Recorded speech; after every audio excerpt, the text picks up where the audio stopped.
Assalamualaikum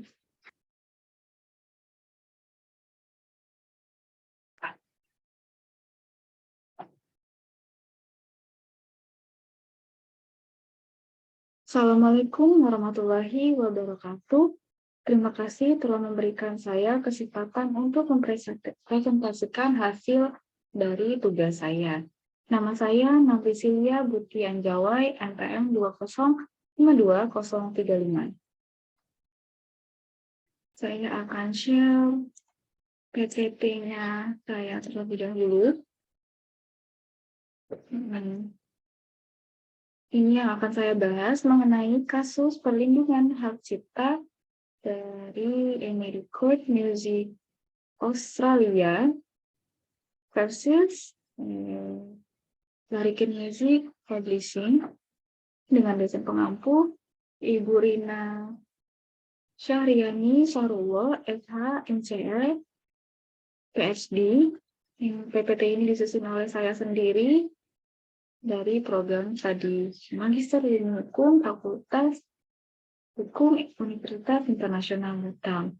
Sebelum masuk ke kasus mengenai perlindungan hak cipta, saya akan menjelaskan sedikit mengenai konsep dari perlindungan hak cipta yang berada di Australia. Yang pertama, pengertian dari hak cipta. Hak cipta ini adalah hak eksklusif bagi pencipta atau penerima hak untuk mengumumkan atau memperbanyak ciptaannya atau memberi izin untuk itu dengan tidak mengurangi pembatasan-pembatasan menurut peraturan perundang-undangan yang berlaku. Atau arti lain dari hak cipta itu adalah hak eksekutif pencipta yang timbul secara otomatis berdasarkan prinsip deklaratif setelah suatu ciptaan diwujudkan dalam bentuk nyata tanpa mengurangi pembatasan sesuai dengan ketentuan peraturan perundang-undangan yang berlaku. Nah, ada beberapa karya yang dilindungi hak cipta.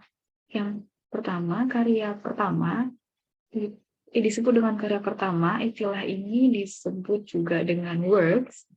Lalu yang kedua, karya kedua yang disebut dengan subject, matter, other than works. Nah, ini dua jenis karya yang dilindungi oleh hak cipta. Untuk karya yang pertama itu berupa karya sastra, di mana karya sastra ini terbagi lagi dari tekstual material, itu seperti artikel jurnal, novel, skenario, puisi, lirik lagu, dan laporan. Lalu yang kedua, komputer program atau program komputer itu seperti kode-kode komputer yang mungkin itu akan dijelaskan mungkin lebih spesifiknya yang paham mengenai program komputer. Lalu mengenai compilation itu seperti antologi, itu yang mana merupakan seleksi dan pengaturan materi yang dapat dilindungi secara terpisah dari item individual yang terkandung dalam kompilasi. Lalu yang kedua, karya yang kedua itu drama, di mana drama ini seperti koreografi, skenario, drama, dan pantomim. Lalu untuk yang ketiga ada musik. Musik ini seperti musik itu sendiri, itu musik yang dimaksud itu musik itu sendiri. Itu terpisah dari lirik lagu atau rekaman. Lalu yang keempat itu ada seni. Seni itu seperti lukisan, gambar, kartun, patung, karya kerajinan, dena arsitektur, bangunan, foto, peta, atau dena. Lalu untuk karya yang kedua, yang pertama, itu ada film sinematografi, di mana yang dimaksud ini gambar dan suara visual dalam film, video atau DVD yang dilindungi secara terpisah dari hak cipta apapun dalam karya yang direkam pada video atau film. Itu seperti skrip dan musik. Lalu yang kedua ada rekaman suara. Itu maksudnya rekaman itu sendiri yang dilindungi oleh hak cipta sebagai tambahan, seperti misalnya ada musik atau rekaman suara atau cerita yang direkam. Lalu yang ketiga, siaran televisi. Maksudnya itu penyiar televisi atau penyiar radio yang memiliki hak cipta atas siarannya yang terpisah dari hak cipta atas film, musik, dan materi lain yang disiarkan. Lalu yang keempat ada edisi karya yang diterbitkan. Maksudnya ini penerbit memiliki hak cipta dalam pengaturan tipografi mereka yang terpisah dari hak cipta atas karya yang direproduksi dalam edisi. Ya, contohnya seperti puisi, ilustrasi, atau musik. Nah, perlindungan hak cipta ini bersifat otomatis. Untuk lama perlindungan dari hak cipta ini ada beberapa. Yang pertama, itu untuk karya sastra, drama, musik, dan seni, itu lama perlindungannya selama 70 tahun. Ini tertuang di dalam pasal 33 Undang-Undang Hak Cipta 1968 Australia nomor 63, di mana pasal ini menyebutkan bahwa tunduk pada bagian ini hak cipta yang ada dalam karya sastra, drama, musik, atau seni berdasarkan bagian ini yang berlaku sampai akhir 70 tahun setelah akhir tahun kalender, di mana pencipta karya tersebut meninggal. Lalu, kedua, mengenai rekaman suara, itu lama perlindungannya selama 70 tahun. Ini tertuang juga di dalam pasal 93 bahwa hak cipta yang ada di dalam rekaman suara berdasarkan bagian ini terus berlaku sampai akhir 70 tahun setelah akhir tahun kalender di mana rekaman itu pertama kali diterbitkan. Untuk film sinematografi, lama perlindungannya selama 70 tahun. Hal ini tertuang di dalam pasal 94 ayat 1, di mana menyebutkan bahwa hak cipta yang ada di dalam film sinematografi berdasarkan pasal 90 ayat 1 atau ayat 2 tetap ada sampai film itu diterbitkan, dan setelah film itu terbitkan sampai akhir 70 tahun setelah berakhirnya kalender tahun di mana film itu pertama kali diterbitkan. Lalu mengenai lama perlindungannya siaran televisi.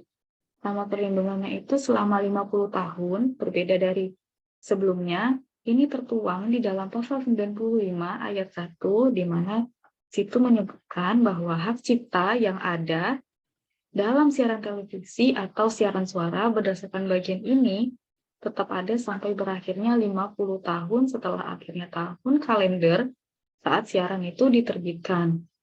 Yang terakhir, dari lama perlindungannya edisi karya yang diterbitkan itu selama 25 tahun. Hal ini tertuang juga di dalam pasal 96 yang menyatakan bahwa hak cipta yang ada dalam edisi karya yang diterbitkan dari suatu karya atau karya yang berdasarkan bagian ini tetap ada sampai berakhir 25 tahun setelah berakhirnya tahun kalender di mana edisi pertama kali diterbitkan. Untuk pemegang hak cipta itu, pemegang hak cipta ya jelas pencipta dari suatu ciptaan atau pencipta dari suatu karya atau orang yang bertanggung jawab untuk membuat rekaman suara, film, siaran, atau edisi yang diterbitkan. Lalu selanjutnya, ada hal-hal penting yang harus kita ketahui di Australia. Yang pertama, hak cipta itu memberikan insentif kepada pencipta untuk menciptakan karya baru dan kerangka hukum untuk mengontrol ciptaan mereka. Jadi diberikan kebebasan untuk menciptakan sebuah karya baru dan karya tersebut dilindungi oleh hukum. Dengan kata lain, tercipta tapi sesuai dengan peraturan undang-undangan yang berlaku di Australia. Yang kedua, perlindungan hak cipta itu gratis, lalu berlaku secara otomatis saat suatu karya itu dibuat. Yang ketiga, tidak adanya sistem pendaftaran hak cipta di Australia. Lalu yang keempat, hak cipta itu tidak melindungi ide, informasi, gaya, atau teknik. Juga satu lagi, hak cipta itu juga tidak melindungi nama, gelar, atau slogan. Lalu yang keenam, tidak ada pengecualian umum dari Undang-Undang Hak Cipta untuk organisasi nirlaba. Yang ketujuh, ada beberapa situasi di mana Undang-Undang Hak Cipta itu mengizinkan orang untuk menggunakan karya dari hak cipta tanpa izin untuk penggunaan pribadi mereka sendiri. Nah, ini sifatnya lebih spesifik lagi, maksudnya itu lebih spesifik lagi. Lalu yang terakhir itu, yang paling penting, Undang-Undang Hak Cipta Australia itu berlaku untuk tindakan yang terjadi di Australia, meskipun materi yang digunakan dibuat atau diterbitkan pertama kali di negara lain. Nah, lebih detail lagi, seperti yang pada poin ke-7, di mana ada situasi Undang-Undang Hak Cipta mengizinkan orang, ini lebih detail lagi mengenai pengecualian tersebut. Ini pengecualian yang memungkinkan beberapa akses ke materi hak cipta atau ke hak cipta dari suatu karya. Yang pertama untuk sebuah penelitian atau studi. Lalu yang kedua ada kritikan atau ulasan. Yang ketiga pelaporan berita. Yang keempat pemberian nasihat profesional oleh seorang pengacara atau pengacara, paten atau merek dagang. Yang keenam parodi dan satir. Yang kelima parodi dan satir. Yang keenam membuat salinan format yang dapat diakses oleh atau atas nama penyandang disabilitas. Nah, ini ada hak dari pemegang hak cipta. Haknya ini ada dua, hak ekonomi eksklusif dan hak moral. Hak ekonomi eksklusif ini terbagi lagi. Yang pertama ada hak untuk memperbanyak materi dalam bentuk materi, maksudnya itu hak untuk memperbanyak karya dalam bentuk materi. Yang kedua hak untuk mempublikasikan materi atau mempublikasikan karya. Lalu yang ketiga hak untuk menampilkan materi atau karya secara publik. Yang keempat hak untuk mekomunikasikan materi kepada publik. Ya, seperti menyediakan materi secara online atau mengirimkan materi secara elektronik kepada publik, ya termasuk melalui penyiaran ya. Mungkin sebuah video yang isinya ada beberapa materi, itu lalu di-share dalam grup WA atau Line atau di email.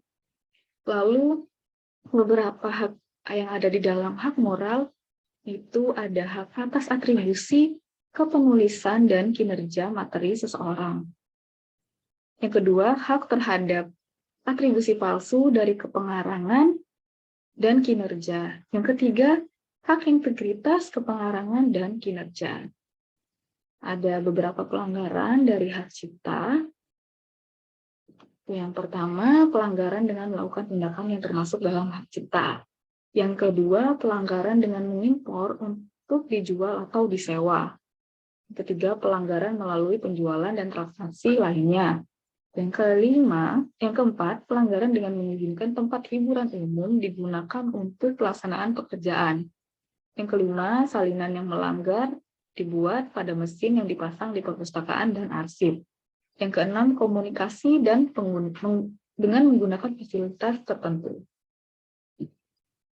Untuk hukum perlindungan hak cipta, Australia ini sebelum menggunakan Undang-Undang Hak Cipta 1968 nomor 63. Sebelumnya, undang-undang ini sempat beberapa kali mengalami revisian dan yang saya gunakan ini merupakan revisi terbaru yang dikeluarkan pada tahun 2021 bulan September. Tanggalnya saya lupa, saya ingatnya bulan September 2021, ada di websitenya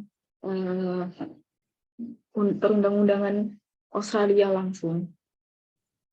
Ini pada pasal 31 ayat 1 yang menyebutkan bahwa untuk kepentingan undang-undang ini, kecuali jika maksud sebaliknya muncul, hak cipta sehubungan dengan suatu ciptaan adalah hak eksklusif. Nah, huruf A dalam karya sastra, drama, musik, untuk melakukan semua atau salah satu tindakan berikut. Yang pertama, tindakan yang dimaksud, memperbanyak karya dalam bentuk materi. Yang kedua, menerbitkan karya. Yang ketiga, melakukan pekerjaan di depan umum. Yang keempat, mengomunikasikan karya tersebut kepada publik. Yang kelima, melakukan adaptasi karya. Lalu yang keenam, untuk melakukan sehubungan dengan suatu karya yang merupakan adaptasi dari karya disebutkan pertama tadi. Setiap tindakan yang disebutkan dalam kaitannya itu dengan karya yang disebutkan dari poin A, poin Romawi yang pertama, A pertama, dengan Romawi yang ke-6.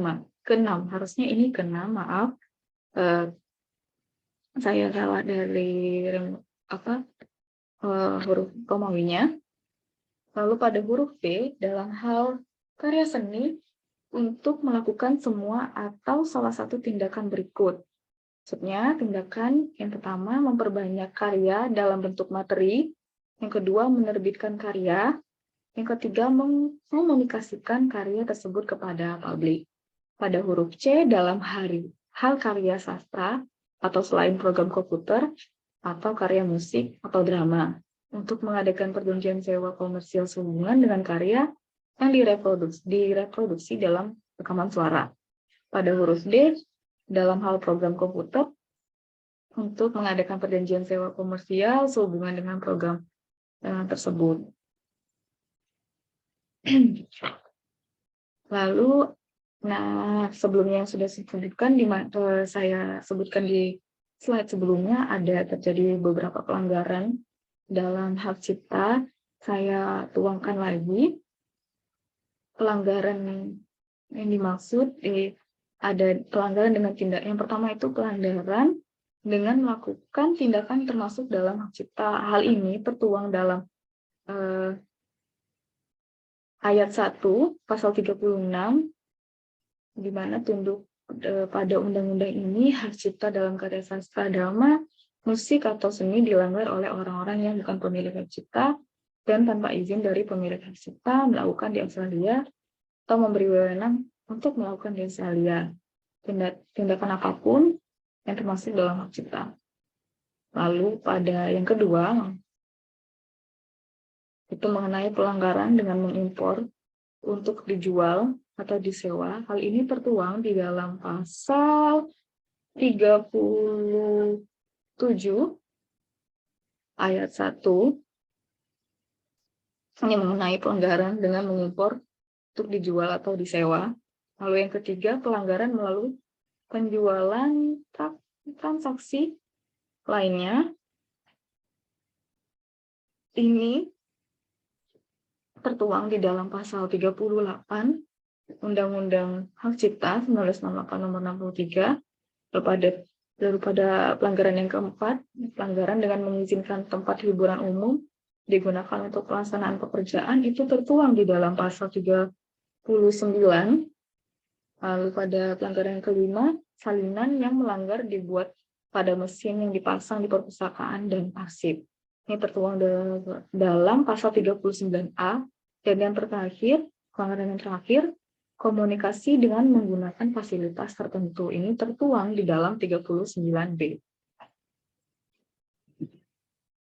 Nah, yang pertama tadi yang di pasal 31 ini untuk perlindungan untuk karya sastra. Nah, untuk perlindungan dalam film sinematografi ini tertuang di dalam pasal 86 di mana menjelaskan bahwa untuk tujuan undang-undang ini kecuali jika maksud sebaliknya muncul, hak cipta sehubungan dengan film sinematografi adalah hak eksklusif untuk melakukan semua atau salah satu dari tindakan berikut ini. Pertama, membuat salinan film. Yang kedua, menyebabkan film sejauh terdiri dari gambar visual untuk dilihat di depan umum atau secara publik, atau sejauh terdiri dari suara yang didengarkan di depan umum. Dan ketiga, mengkomunikasikan film kepada publik. Untuk pasal 87, ini di mana mengenai perlindungan dalam siaran televisi dan siaran suara. Jelaskan bahwa untuk tujuan undang-undang ini, kecuali jika maksud sebaliknya muncul hak cipta sehubungan dengan siaran televisi atau siaran suara adalah hak eksklusif. Pada huruf A, dalam hal siaran televisi sejauh terdiri dari gambar visual untuk membuat film sinematografi dari siaran tersebut atau salinan dari film sejenisnya. Baru pada huruf B, dalam hal siaran suara atau siaran televisi terdiri dari suara-suara, ini untuk membuat rekaman suara dari siaran itu dan salinan dari rekaman suara itu. Lalu pada huruf C, dalam hal siaran televisi atau siaran suara, itu untuk menyiarkan ulang atau mengkomunikasikan kepada publik selain dengan menyiarkannya. Untuk ayat yang pertama, itu tujuan undang-undang ini kecuali jika maksud sebaliknya muncul hak cipta sehubungan dengan rekaman suara adalah hak eksklusif untuk melakukan semua atas salah satu tindakan berikut. Yang pertama, membuat salinan rekaman suara, menyebabkan rekaman itu didengar di depan publik, mengkomunikasikan rekaman itu kepada publik, untuk mengadakan perjanjian sewa komersial sehubungan dengan pencatatan. Lalu pada ayat yang kedua, ini tidak termasuk dalam ayat 1 yang pada huruf D, ini tidak mencakup perjanjian sewa komersial sehubungan dengan rekaman suara jika huruf A, salinan rekaman suara dibeli oleh seseorang atau pemilik rekaman sebelum dimulainya pada bagian 2 Undang-Undang Hak Cipta Amandemen Organisasi Perdagangan Dunia tahun 1954. Huruf B, perjanjian persewaan komersial diadakan dalam kegiatan usaha yang biasa dilakukan oleh pemilik rekaman. Pada huruf C, pemilik rekaman melakukan bisnis yang sama atau bisnis lain yang terdiri dari atau termasuk pembuatan perjanjian sewa komersial sehubungan dengan salinan rekaman suara ketika salinan itu dibeli.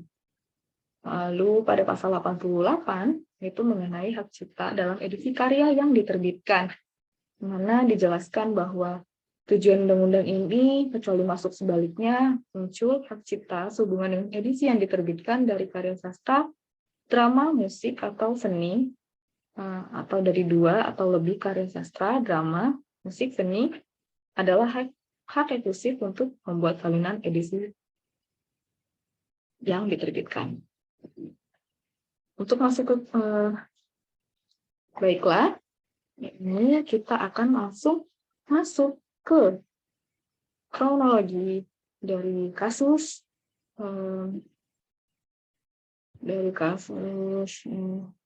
Amy Record dengan Like Music. Kasus ini dimulai dari tahun 2009 sampai dengan 2011 oleh Man at Work untuk lagu Down Under, yang dibawakan oleh Down Under, yang dibawakan oleh Man at Work, lagunya itu Down Under. Ini yang dirilis oleh Amy Record Music Australia dengan Kookaburra Sits in the Old Country oleh Miss Marion Sinclair, yang dirilis oleh Larkin Music Publish. Nah, untuk awal kasusnya ini dimulai dari tahun 2007, di mana tahun 2007 ini ada siaran televisi, satu siaran televisi yang ada di Australia. Siaran televisi ini acara kuis musik judulnya acara musiknya tuh judulnya Speech and Speak.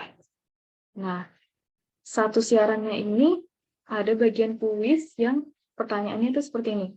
Lagu anak-anak apa yang terkandung dalam lagu Down Under?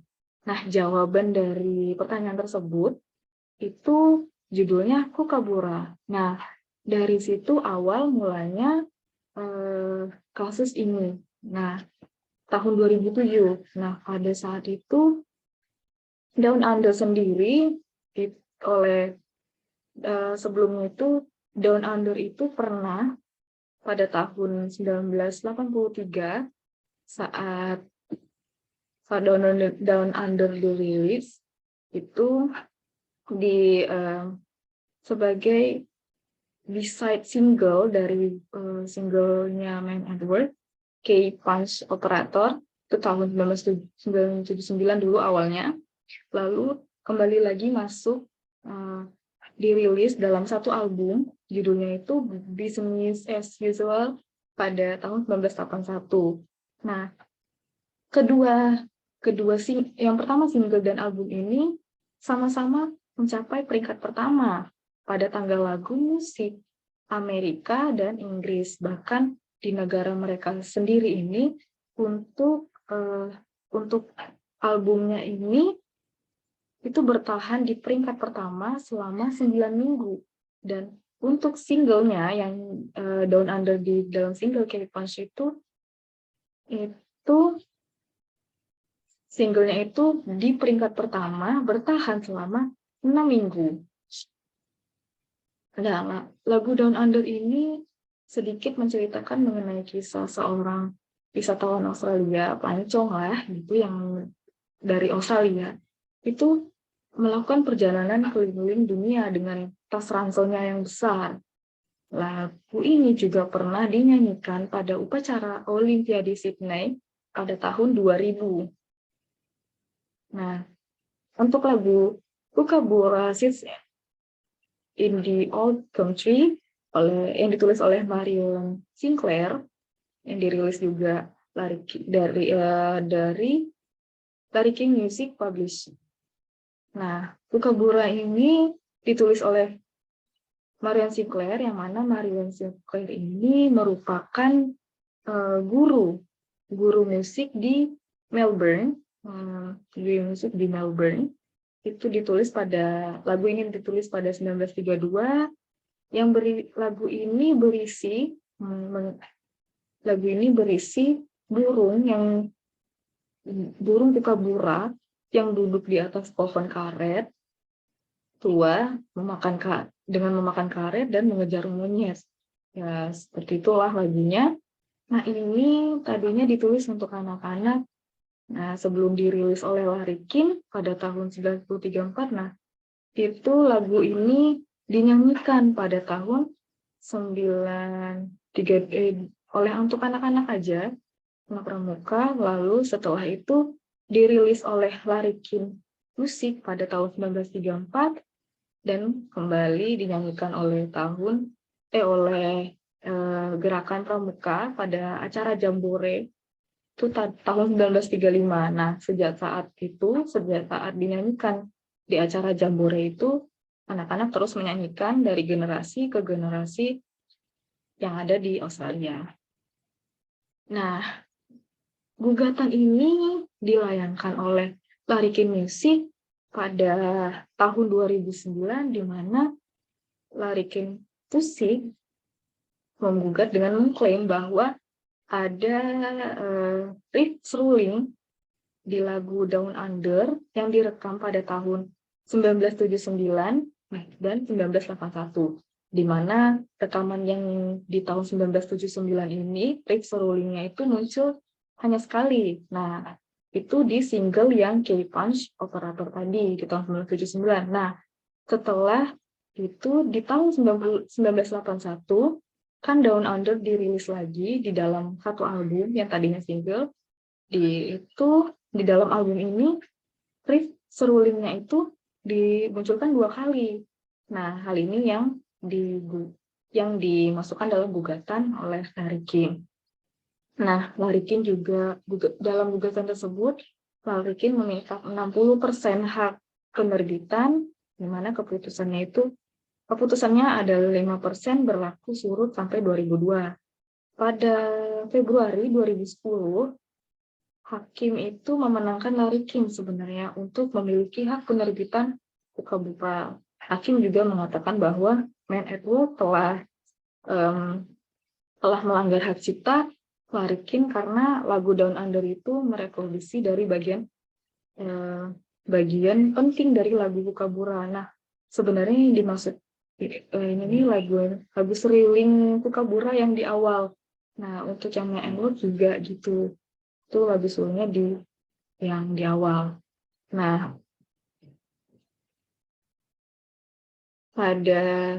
oke, lanjut di slide berikutnya mengenai isu hukum. Seperti saya ceritakan sebelumnya, kasus ini merupakan kasus hak cipta, itu dimulai dari tahun 2009. Nah, di dalam itu isu hukumnya yang pertama itu terdapat bagian dari melodi lagu Kookaburra Sits in the Old Gum Tree yang hak penerbitannya itu dipegang sebenarnya oleh Larikin Musik, dan dalam musik tersebut nah, ini bagian tersebut ada di dalam lagunya Down Under. Band sebenarnya Man and Work ini merupakan band rock asal Australia. Nah, band ini sudah lama berdiri. Mereka merupakan band rock. Nama bandnya Man at Work. Nah, yang kedua itu 2 iklan yang diterbitkan oleh Qantas Airways Limited.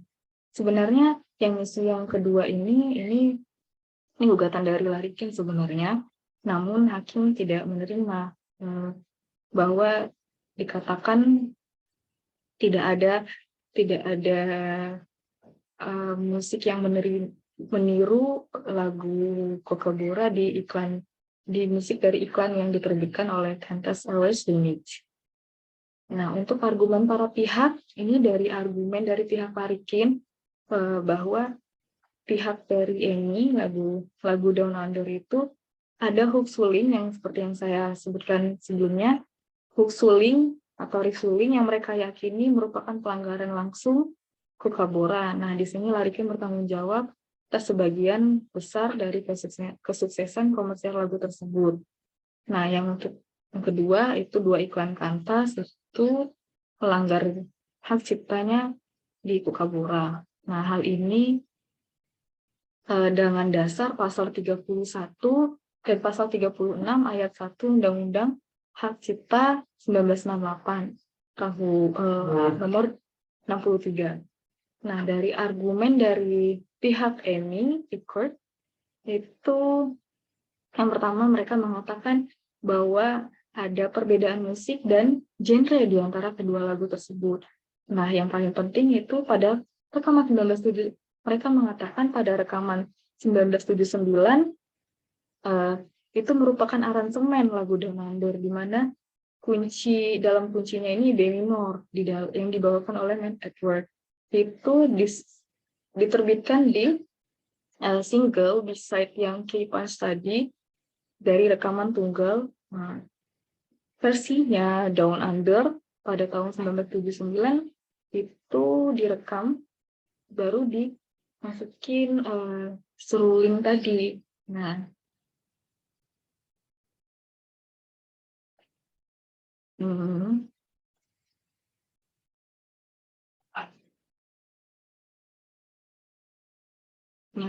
pada pertimbangan hakim yang pertama itu melodi.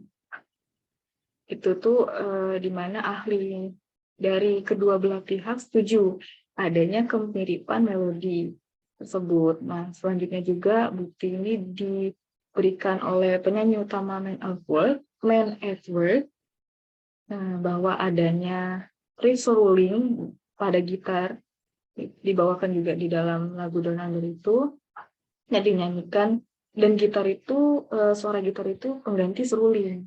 Nah, harusnya seruling, cuman pas lagi nyanyi live mungkin ya pengganti seruling itu gitar. Itu yang pengganti gitar itu selama mereka konser tahun 2002. Nah,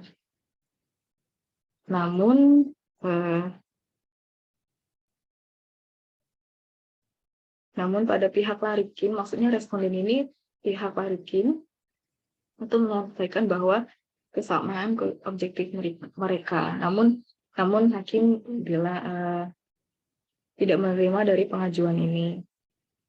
Nah, untuk yang kedua, pertimbangan hakim itu kunci. Larikin menyampaikan bahwa ada bobot yang harus diberikan pada perbedaan nada antara melodi di Kookaburra dan responden. Dan tidak signifikan, karena itu adalah nada relatif dalam lagu yang memungkinkan pendengar untuk mengidentifikasikan lagu. Lalu saat diperhatikan, Kookaburra ini cenderung bernada sesuai dengan suara yang dinyanyikan. Lalu Yang Mulia menemukan bahwa adanya perbedaan antara lagu Down Under dan Kookaburra. Nah, di versi ini tidak, di versi 1934 yang dirilis oleh Larikin Music itu tidak ada pengaruh apa-apa. Nah, pada pertimbangan yang ketiga mengenai tempo dan ritme, Larikin mengakui bahwa tidak ada tempo pada transkrip Kookaburra tahun 1934. Namun, Yang Mulia menerima bukti dari ahli Larikin bahwa temponya kurang lebih sama. Dalam hal ritme, Yang Mulia mengacu pada contoh yang diberikan oleh ahli Larikin, ada pihak ahli dari Larikin mengenai perbedaan ritme antara Every Time We Say Goodbye, Richard Baker, dan versi Ella Fitzgerald dari lagu yang sama, dan menyatakan bahwa tidak ada yang mengubah masalah ritme antara kedua lagu tersebut. Nah, lebih lanjutnya lagi, Yang Mulia juga merujuk pada bukti yang diberikan oleh ahli dari Larikin dengan sehubungan dengan cercaan dari melodi Kookaburra yang akhir dari lagu itu barisan 1 dan 2 dari transkrip di tahun 1934 diakhiri dengan 3 E-nya 2 dan E-nya 2 masing-masing. Nah, ini dari Yang Mulia ya menyatakan, saya juga menerima buktinya bahwa slur adalah elemen khas dari melodi dan ritme Kookaburra yang direplikasi di dalam lagu Down Under. Lalu pertimbangan yang keempat itu dari harmoni. Responden ini dari pihak Larikin, saya kembali menjelaskan, itu menyampaikan bahwa melodi dalam Down Under diselaraskan dengan kunci minor, sedangkan transkrip pada tahun 1934 menggunakan kunci mayor. Namun Yang Mulia tidak menerima perbedaan ini, membuat dirigi dari Kookaburra tidak dapat dikenali. Lalu mengakui bahwa bukti ahli dari Larikin yang menyebutkan bahwa perubahan dalam harmoni agak seperti menyinari cahaya yang berbeda di atasnya. Nah, yang terakhir itu dari struktur. Nah, di mana responden atau pihak Larikin mengklaim bahwa Down Under adalah lagu yang berlapis dan dari Kookaburra yang muncul di dalamnya dipisahkan oleh apa? Oleh yang oleh ahli dari pihak Larikin identifikasi dari kait dasar. Nah, dari ahli atau pakar Larikin ini menggambarkan hook dasar yang terdiri dari catatan berikut ini. Nah, harusnya di sini ada gambar, namun saya agak sedikit susah untuk mengcopy bentuk nada yang ada di putusan molekunya. Nah, itu pengait dasar satu contohnya si dan under. Nah, ini di sini dijelaskan contoh berikut menunjukkan palang yang relevan dari Kookaburra. Muncul ada 2 palang dan 4. Itu dipisahkan oleh pengait dasar atau pada palang 1 dan 3. Nah, untuk lagu di contoh yang selanjutnya itu itu dasar itu hook diperpanjang, itu diperpanjang dalam lagu Down Under.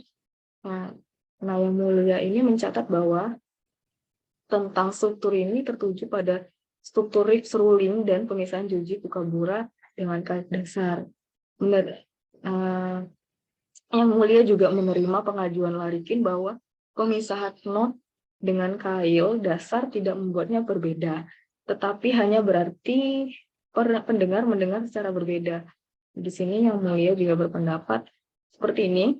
Menurut pendapat saya, pemisahan dua frasa dari Kukabura bukanlah perbedaan material down under, dan pemisahan atau tanda bacanya oleh kait dasar tidak mencegah ditemukannya reproduksi. Nah, untuk keputusan hakim di tahun 2009, itu yang pertama, hakim pengadilan menerbitkan alasan penilaian dalam Larikin Music Publishing Song melawan versus Amy Song Australia Limit di putusan nomor 263 LR 155 2010 FCA 29. Dengan alasan ini, hakim pengadilan menyimpulkan bahwa rekaman Down Under pada tahun 1979 dan 1981 melanggar hak cipta di Kukabura.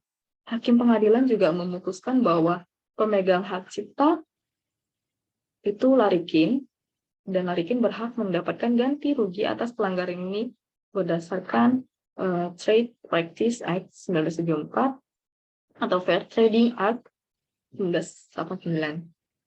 Yang kedua, Pengadilan Federal Australia memutuskan bahwa band tersebut telah melakukan penciplakan pada bagian suling dari sebuah lagu anak-anak terkenal dalam lagu Down Under, dan memerintahkan perusahaan rekaman ini serta penulis lagu Ron Stryker dan Colin Hay untuk menyerahkan royalti.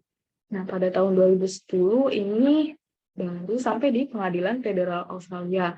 Di tahun 2011, pihak Amy mengajukan banding. Pihak Amy Songs Australia mengajukan banding. Nah, hal ini sampai ke WIPO. Namun, pengajuan banding ini di tahun 2011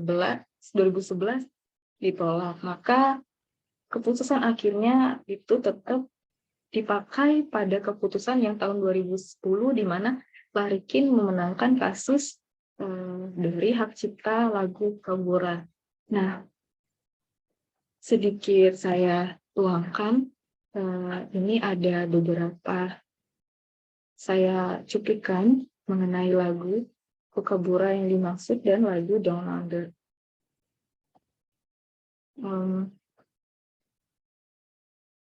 Wow.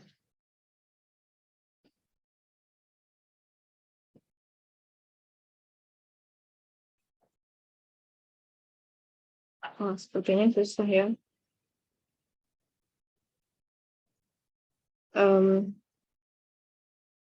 Karena susah, kayaknya sepertinya cukup di sini aja. Mungkin kita bisa lihat lewat YouTube juga nanti. Ini yang dimaksud ini untuk lagu Down Under, yang ini lagu Kukabura. Ini yang versi modernnya. Ini yang versi antara kasus. Ini yang gambar yang pertama ini merupakan video dari perbandingan. Tapi sepertinya saya ada ininya. Kayaknya nggak bisa juga.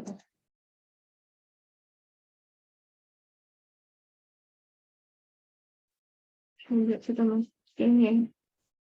Videonya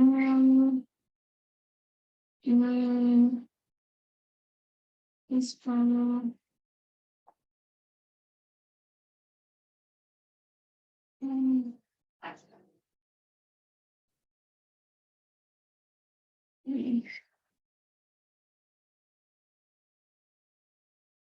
Ini dia lagunya.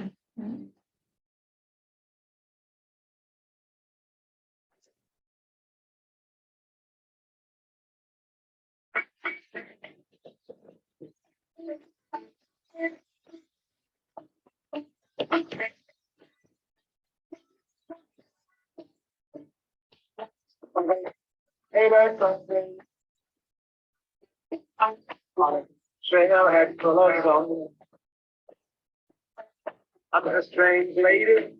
She made me maybe like this. Down.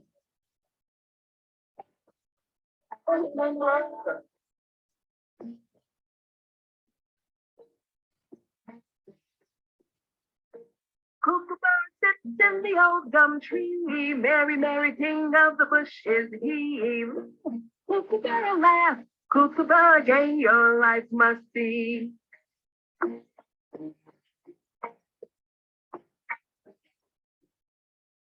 Kookaburra sits in the old gum tree. Merry, merry king of the bush is he.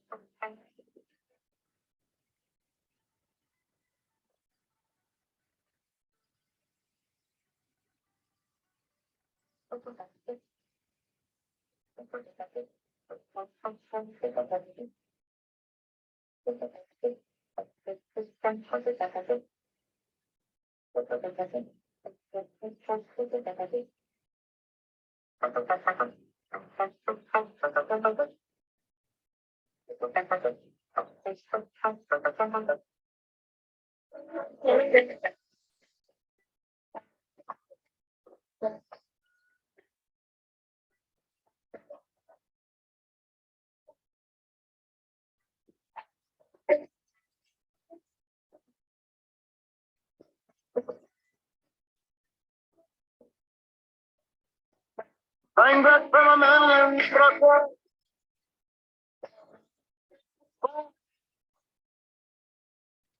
Baiklah, baiklah itu saja hasil dari presentasi saya. Mohon maaf jika ada kesalahan atau kekurangan di dalam presentasi saya.